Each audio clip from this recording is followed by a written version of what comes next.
ونصلي على رسوله الكريم أما بعد فأعوذ بالله من الشيطان الرجيم بسم الله الرحمن الرحيم۔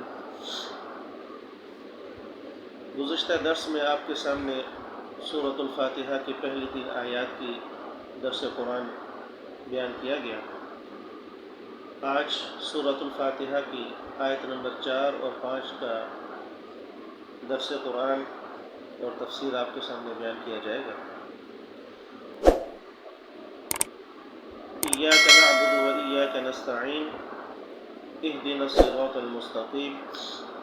اس آیت میں 2 جملے ہیں۔ پہلا جملہ ایاک نعبد، جس میں بندگی اور عبادت کو خاص ذات باری تعالیٰ کے ساتھ مخصوص اور محدود کر دیا گیا ہے۔ گویا کہ بندگان خدا اللہ سبحانہ و تعالیٰ کے دربار میں عرض کر رہے ہیں کہ ہم صرف تیری ہی عبادت کرتے ہیں اور تیرے سوا کسی کی عبادت اور بندگی نہیں کرتے۔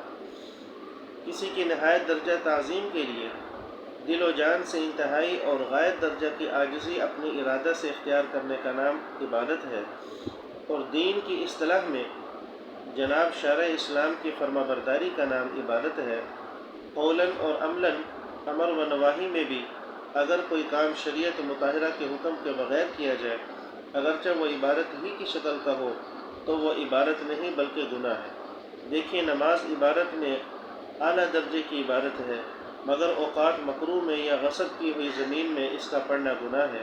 بارگاہ خدا بندی میں بندہ کی طرف سے اپنی عبدیت اور غلامی کے تعارف کے سلسلے میں دوسرا جملہ یہ فرمایا گیا ایاک نستعین۔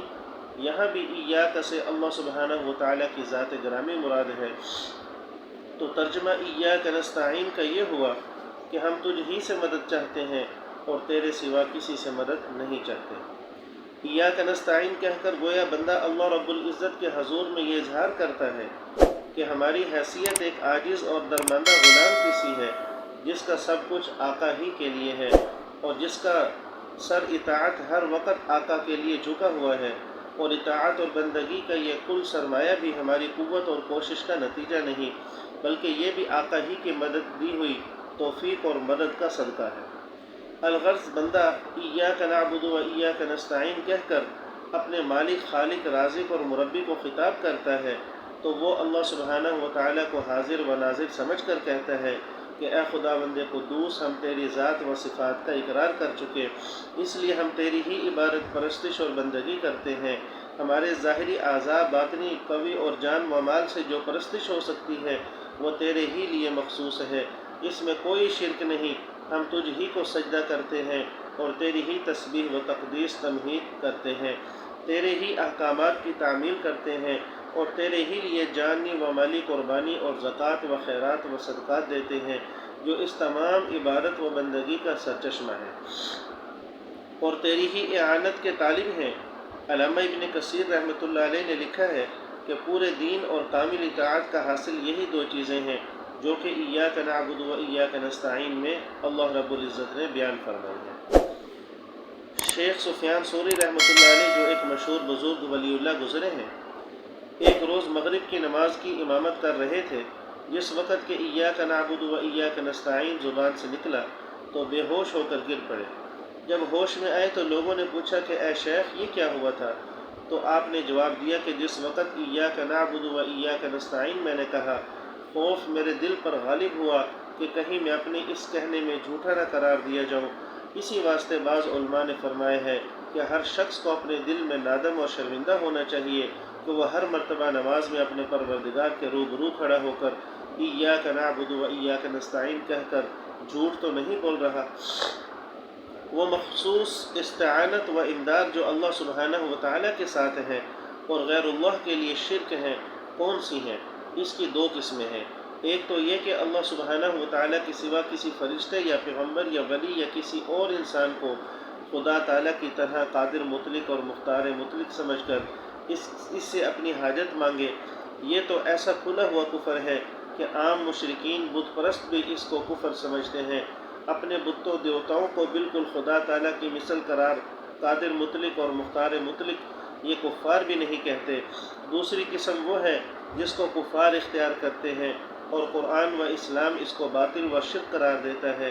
ایاک نستعین میں یہی مراد ہے کہ ایسی استعانت و امداد ہم اللہ سبحانہ و تعالیٰ کے سوا کسی سے نہیں چاہتے۔ وہ یہ ہے کہ اللہ سبحانہ و تعالیٰ کی کسی مخلوق، فرشتے یا پیغمبر یا ولی یا کسی دیوتا کے متعلق یہ عقیدہ رکھنا کہ اگرچہ قادر مطلق اللہ سبحانہ و تعالیٰ ہی ہے اور کامل اختیارات اسی کے ہیں، لیکن اس نے اپنی قدرت و اختیار کا کچھ حصہ فلاں شخص کو سونپ دیا ہے اور اس دائرے میں وہ خود مختار ہے۔ یہی وہ استعانت ہے جو مومن و کافر میں فرق اور اسلام و کفر میں امتیاز کرتی ہے۔ قرآن کریم اس کو شرک و حرام قرار دیتا ہے۔ بت پرست مشرکین اس کے قائل اور اس پر عامل ہیں۔ ہدایت کے معنی ہے کسی شخص کو منزل مقصود کی طرف مہربانی اور خیر خواہی کے ساتھ رہنمائی کرنا۔ ہدایت کے مختلف درجات اور مختلف قسمیں ہیں۔ پہلی قسم ہدایت عامہ یا الہامی ہدایت ہے، یعنی کوئی بات یا امر بطور القاء کے دل میں ڈال دی جائے یا اس کی فطرت میں داخل کر دی جائے۔ ہدایت خداوندی کا یہ درجہ اور قسم تمام مخلوقات کو شامل ہے۔ دوسری قسم یا دوسرا درجہ ہدایت کا مخصوص ہے انسان اور جنات کے ساتھ، جن کو جو ہر عقل عطا فرمایا گیا ہے، اور یہ ہدایت انبیاء، اولیاء، علماء، صلحاء اور آسمانی کتابوں کے ذریعے ہر انسان کو پہنچتی ہے۔ تیسری قسم یا ہدایت کا تیسرا درجہ وہ ہے جو صرف مومنین و متقین کے ساتھ مخصوص ہے۔ یہ ہدایت بھی اللہ سبحانہ و تعالیٰ کی طرف سے بلا واسطہ فائز ہوتی ہے، اور اسی ہدایت کا دوسرا نام توفیق الہی ہے۔ اب صراط مستقیم کو بھی جاننا چاہیے کہ اس سے کیا مراد ہے۔ جس کی ہدایت اور جس پر ثبات و استقامت کی بندہ اہدنا الصراط المستقیم میں دعا کرتا ہے۔